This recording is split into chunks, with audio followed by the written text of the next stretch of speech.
ஆக்சுவலா சொல்ல போனா இந்தியாலே வந்து தமிழ்நாட்டில் தான் வந்து ஸ்போர்ட்ஸுக்கா இவ்வளோ விஷயங்கள் வந்து நம்மளுடைய டெப்டி சிஎம் உதய் சார் வந்து பண்ணிட்டு வந்துட்டு இருக்காரு. ஏன்னா நிறைய ஸ்டேட்ல வந்து நிறைய ஸ்போர்ட்டே வந்து ரெக்கக்னைஸ் பண்ணாம இருக்கு. ஆனா நம்மளுடைய தமிழ்நாட்டுல வந்து 38க்கும் மேல இருக்க ஸ்போர்ட்ஸை வந்து நம்மளுடைய டெப்டி சிஎம் உதயநிதி ஸ்டாலின் அவர்கள் வந்து ரெக்கக்னைஸ் பண்ணி எல்லாருக்குமே சப்போர்ட் பண்றாரு.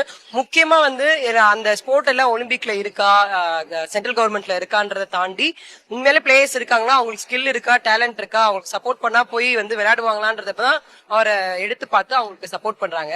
ஸோ அதையும் தாண்டி நீங்க சொன்ன மாதிரி நிறைய ஸ்கீம்ஸ் வந்து கொண்டு வந்திருக்காங்க. ஐடி கேஷ் இன்சென்டிவா இருக்கட்டும். இப்போ வந்து ஒவ்வொரு தொகுதியிலயும் வந்து மினி ஸ்டேடியம், இப்போ நான் நிக்கிறது வந்து சேப்பாக்கத்துல இருக்க சிஎமோட மினி ஸ்டேடியம்ல தான் நிக்கிறேன். ஸோ இது வந்து ரொம்பவே ஹெல்ப்ஃபுல்லா இருக்கும். ஏன்னா எல்லாருக்குமே வந்து மெயினான விஷயம் ஒரு ஸ்போர்ட்ஸ் பர்சனுக்கு போய் விளையாடுறதுக்கான ஒரு கிரவுண்ட். சோ அது வந்துதான் இம்பார்ட்டன்ட். அது இல்லைனாலே வந்து அடுத்த ஸ்டெப் எடுத்துக்க முடியாது. சோ அதுக்கான ஒரு இனிஷியேட்டிவா வந்து இதை யோசிச்சு பண்ணிருக்கிறது வந்து ரொம்ப பெரிய இனிஷியேட்டிவ். சோ அது வந்து எனக்கு ரொம்ப பிடிச்சது.